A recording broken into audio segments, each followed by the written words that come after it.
All right, so in this video, we're going to discuss what happens to our linear systems if we run into complex eigenvalues.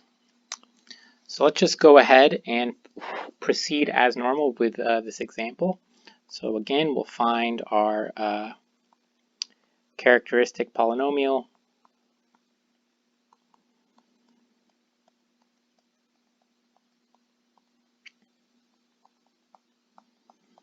And what we see is we get lambda squared plus 1, which, of course, if we try to set equal to 0, right, it's something squared, which is positive, plus 1.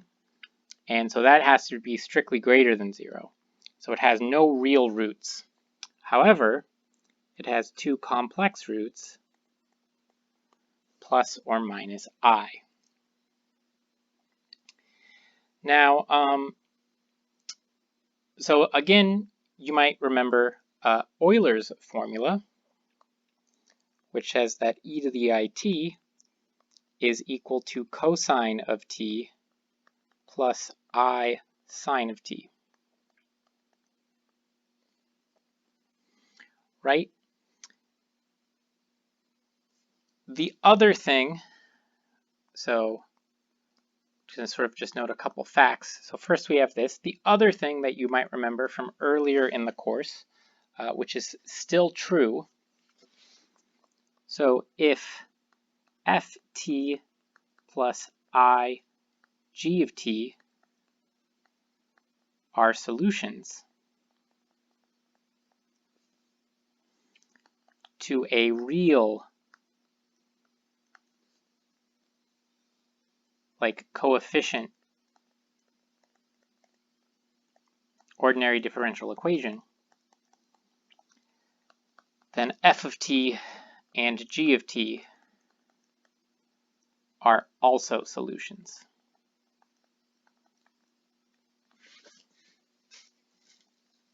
Okay, so what we're going to sort of do here is just kind of continue with the process, treating these eigenvalues as normal, and then we're going to see what we get at the end and proceed from there. Okay, so if we take our eigenvalue lambda to be equal to I, right, then we're going to set up this system of equations to try to find the eigenvalues.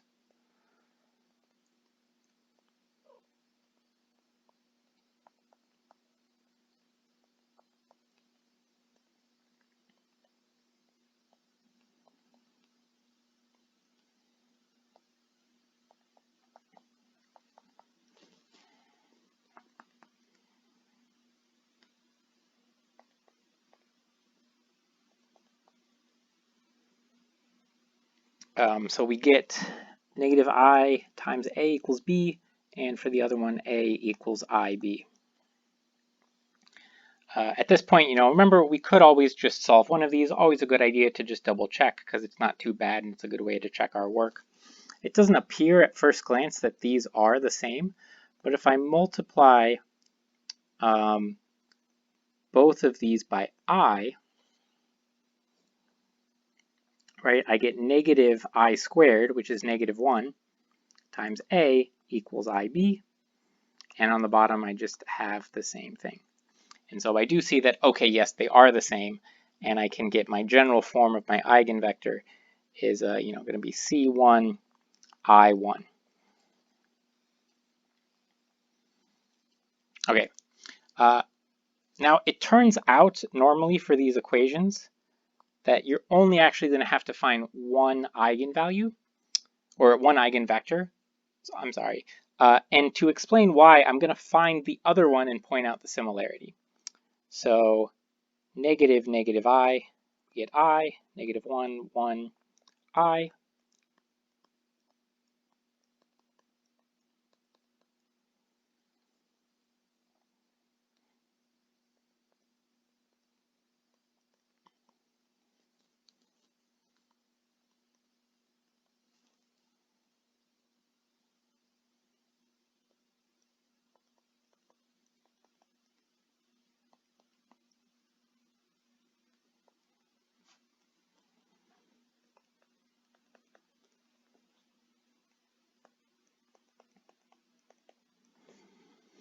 And we get something similar over here.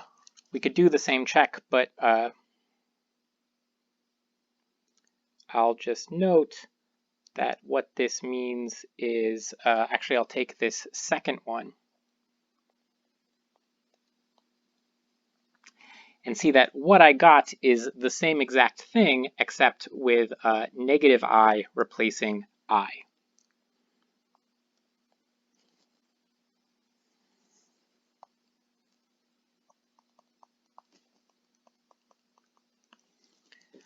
So this is actually always the case.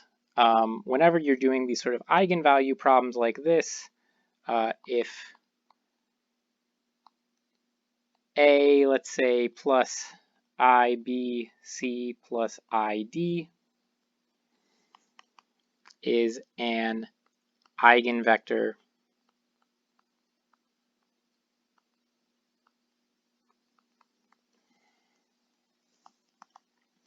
for, let's say, lambda equals alpha plus I beta,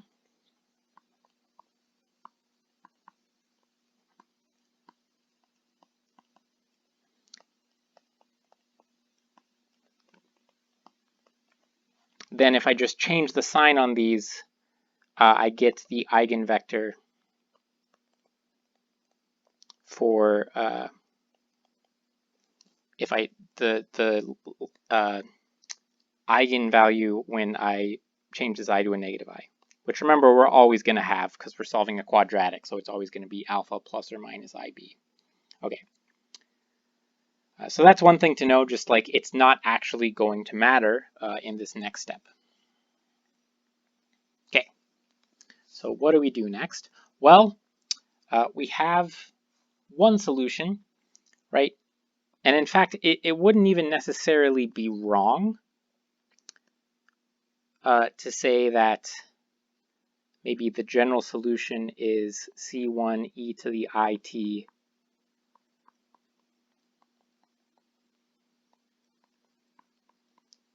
and this.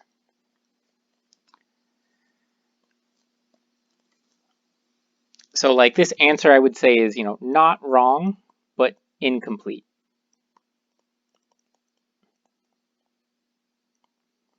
Right, because you're in this class, if you're given a real sort of problem, right, we kind of want to know if there's real solutions.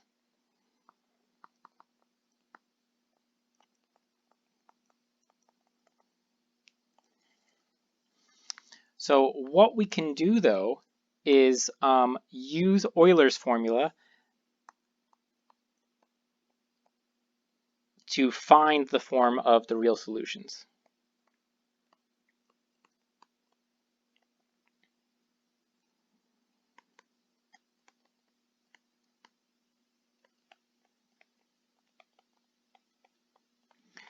So what we sort of do is we actually can take either one of them. It's not going to end up mattering at the end. You will get a slightly different answer, but it's not really going to end up mattering too much. So let's take this guy. And what we want is to write it of the form, f of t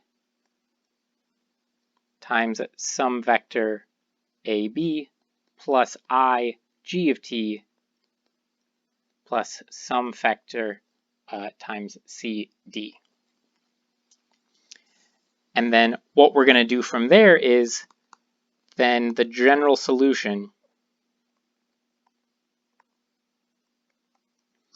is a C1 f of t ab plus C2 g of t cd.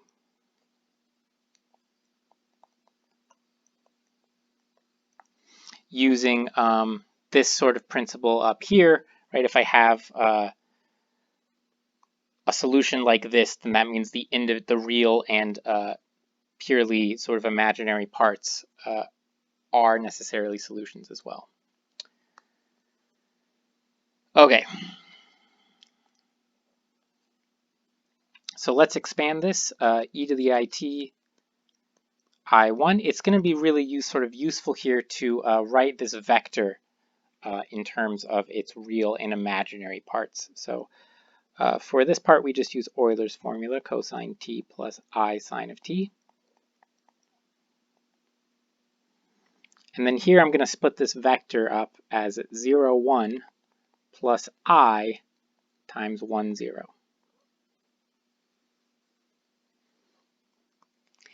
And now what I'm going to do is sort of just expand it out. So I'll have cosine of t times this guy. And then let's say I'll have I sine of t plus this guy.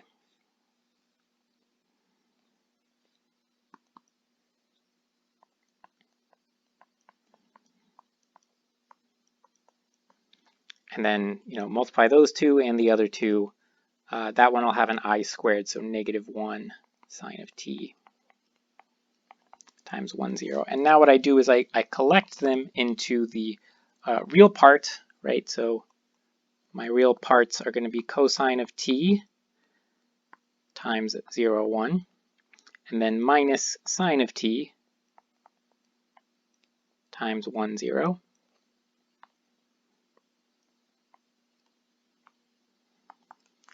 And then for the imaginary part, I'll have sine of t 0, 1 plus cosine of t 1, 0.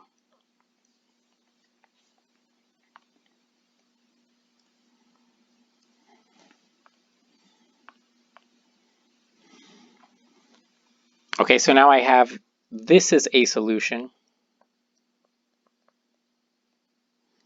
and so is the complex part. And because, we can see, okay, they should be linearly independent. I'm not actually going to verify that, but they always will end up being. We can just say that our general solution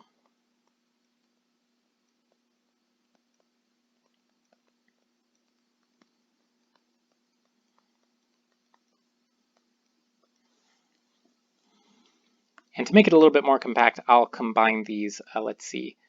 This guy is going to become, I have negative sine of t and cosine of t.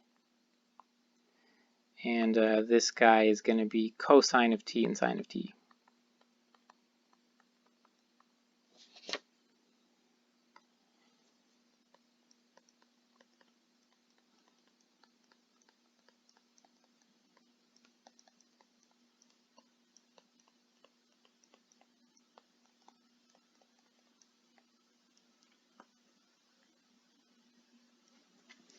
And that is my final answer.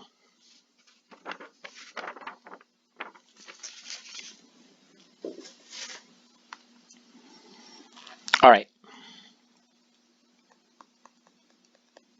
So kind of a lot of explanation there. I'm just going to do another one. We're just sort of straight to the point. So let's go ahead and find the general solution to x bar prime equals the matrix 1, negative 2, 5, negative 1 times x bar.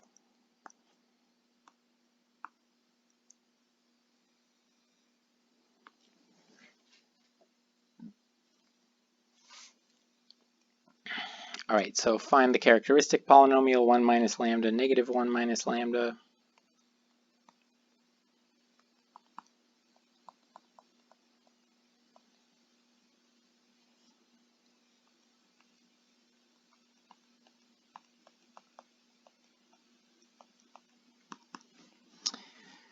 And let's see here, I'm going to get, well, if I make those positive, right, I get lambda plus 1 times lambda minus 1, so that's lambda squared minus 1, and plus 10, or lambda squared plus 9.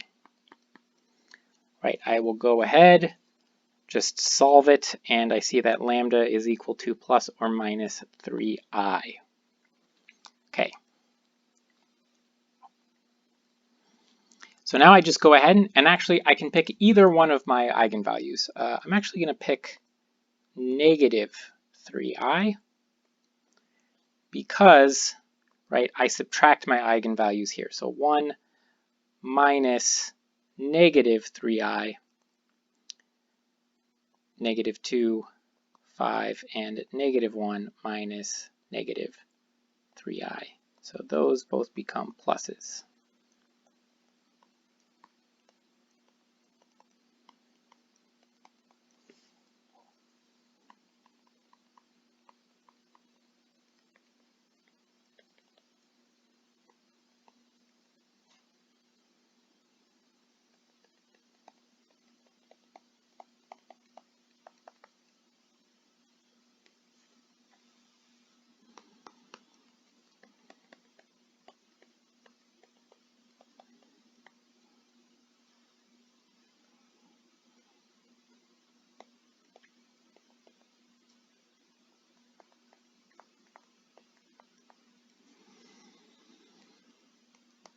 All right, so I could go ahead and again, just say C1, really pick either of them. Let's say 2, 1 plus 3i. Or, C1, 1 minus 3i, comma 5. So either one of these is going to work, but I do want to point out, because it really looks like they're very different. But if I go ahead and multiply both sides of this, really like the way I can sort of divide out by a complex number is multiply by what's known as its conjugate, which is where I just change any i's to negative i's and vice versa.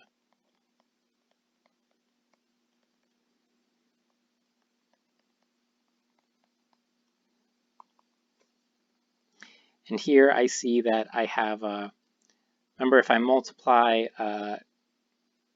a minus b and a plus b, I get a squared minus b squared. So that's going to be 1 minus 3i squared times a equals 2, 1 minus 3i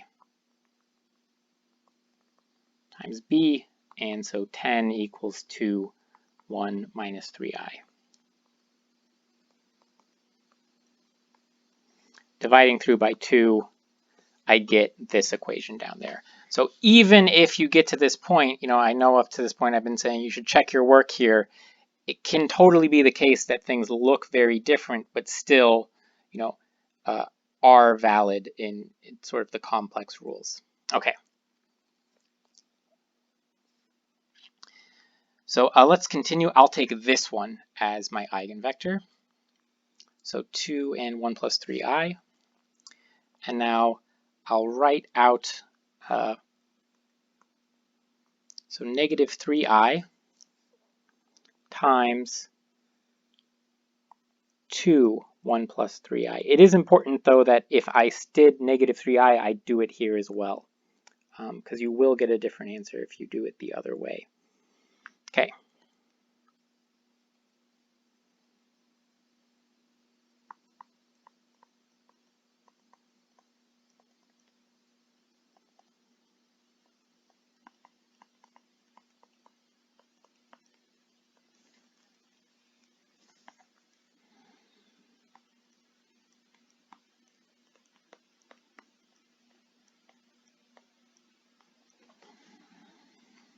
All right, and remember, cosine of a negative is just cosine, and sine of a negative is negative sine. And now I can go through, and let's just go through and collect each of the terms. So I'm going to have a cosine of 3t times the real part, and then a sine, a negative sine of 3t times I squared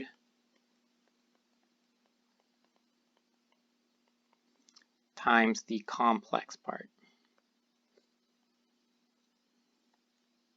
So that's my real part, and then my complex part, I'm just going to have negative sine 3t times 2, 1,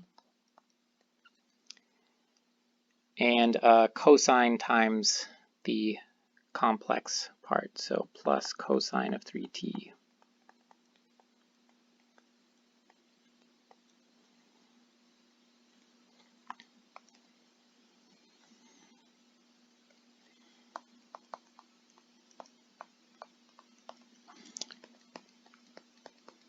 Right, so now I can just go ahead and write down what my final solution is. C1 times this thing.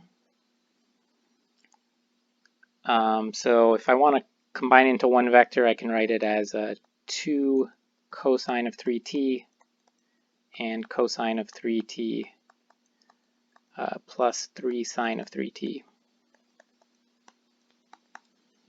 And then for the complex part, I'll have a negative 2 sine of 3t, plus c2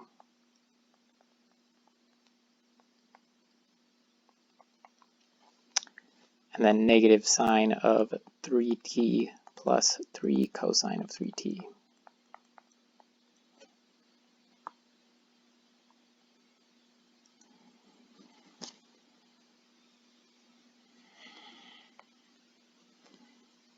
Right, so just to understand, this term came from just combining those into one, and this second term came from combining this one into sort of one vector.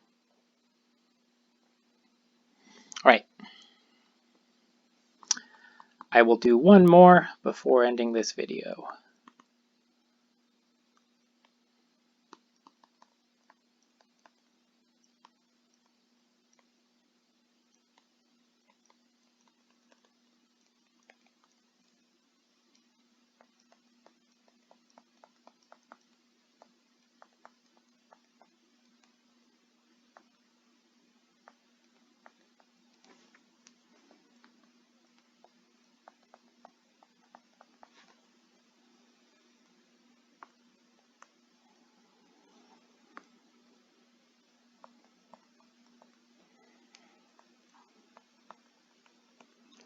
Right, so find the characteristic polynomial. And now I'll do the trick where I just change the signs in both of the diagonals because it's not going to change anything.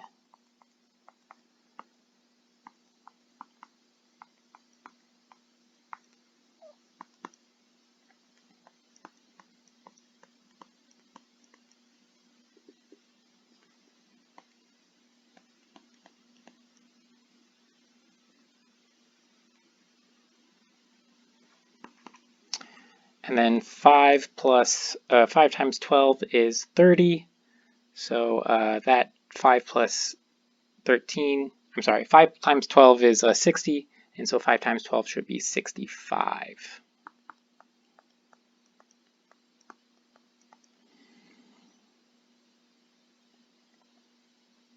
And so that should give me lambda squared minus 8 lambda plus 17. Yeah. All right. So now I have to set this equal to 0, or really just solve it. So I'll do that by completing the square.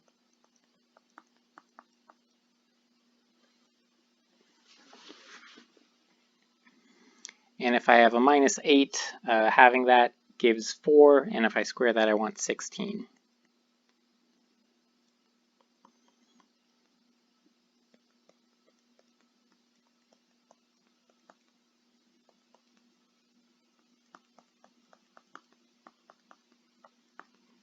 And so I get lambda equals 4 plus or minus I. So then take either one,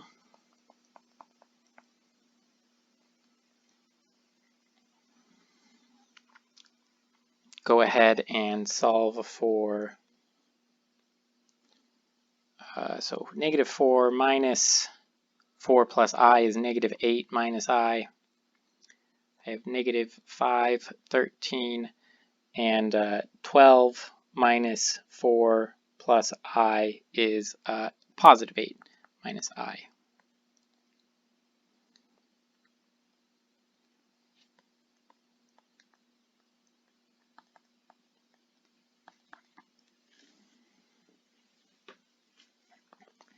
continuing with this step, we should get -5 and 8 plus I. So of course, other answers are possible.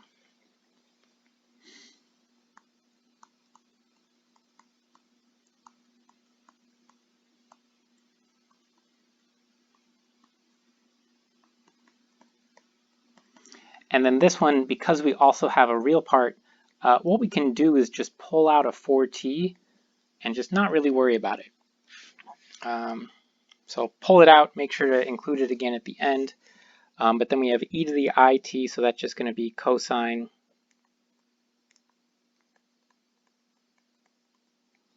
t plus I sine of t. And then splitting up that vector as a -5, 8 plus I, 0, 1.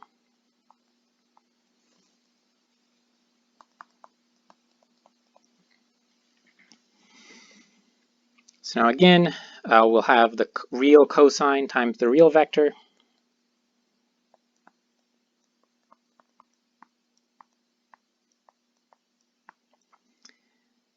And then -1 times the sine part, so minus sine of t times the complex vector,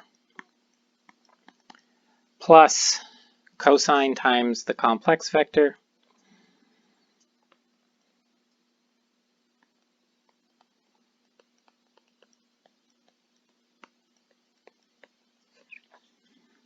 and then plus sine times the real part of the vector.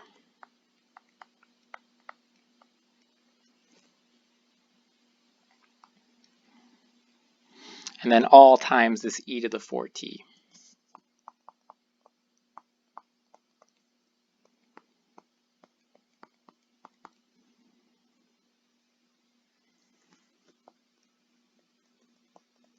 Sometimes when you're doing general solutions like this, if you have this e to the 4t, you can just leave it out front of everything if it sort of appears in both parts. So e to the 4t, and then we'll have c1, combine this -5 cosine of t, 8 cosine of t,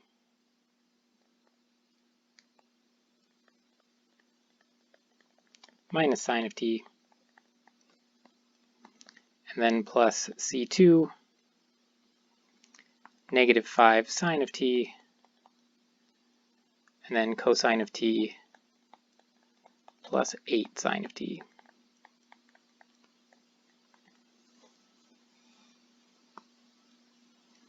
And that's our general solution. I think they might do this in the lecture notes, but a lot of places online, they'll just tell you what the form of the answer is if you know the real and complex parts of the eigenvalues. And I mean, you're welcome to memorize it. I just find it much easier to not even really memorize it, just write it like that and be like, oh, okay, what's the real part look like? What's the complex part look like? All right. So one last thing before we go, let's just do an exercise.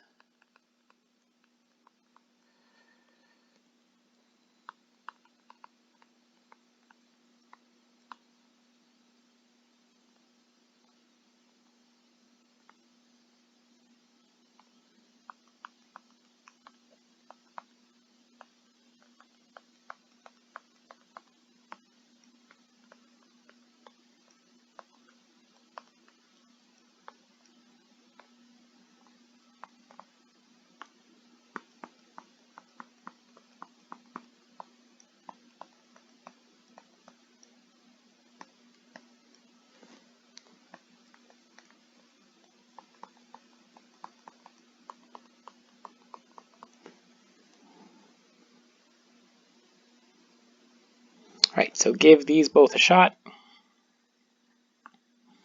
right, and I will now sort of go through the answers.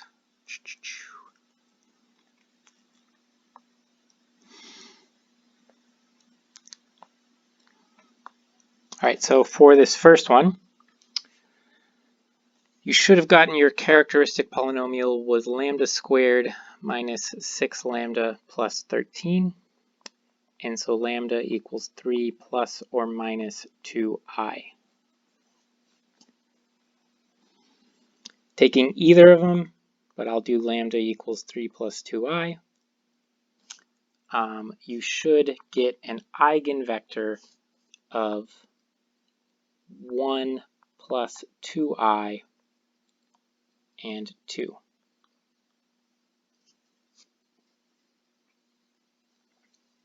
With that, you're going to get your answer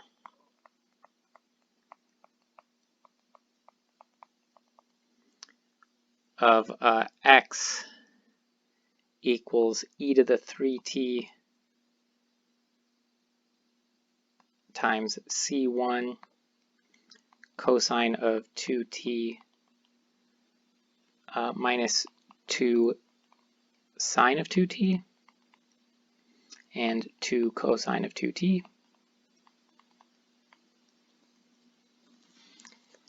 And for the second part, 2 cosine of 2t plus sine of 2t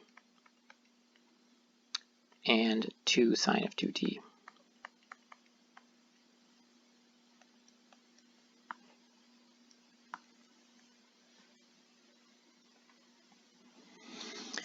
Oh, and I apologize. I realized this was actually number 2.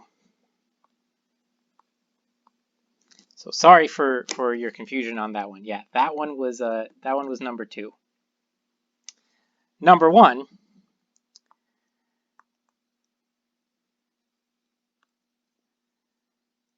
You should have gotten your characteristic equation to be lambda squared plus 1, and so lambda is just plus or minus I.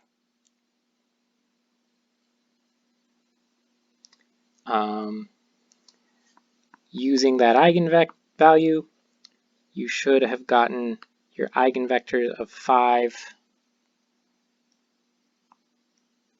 and 8 minus I, or equivalently, just splitting it up like this, in this form in terms of its real and complex components. This would then just make our answer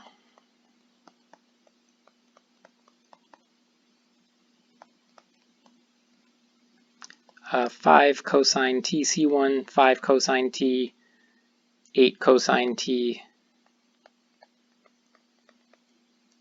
plus sine of t, and c2, 5 sine of t,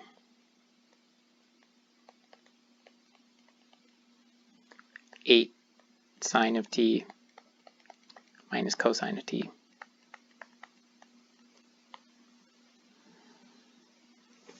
All right, and end it there.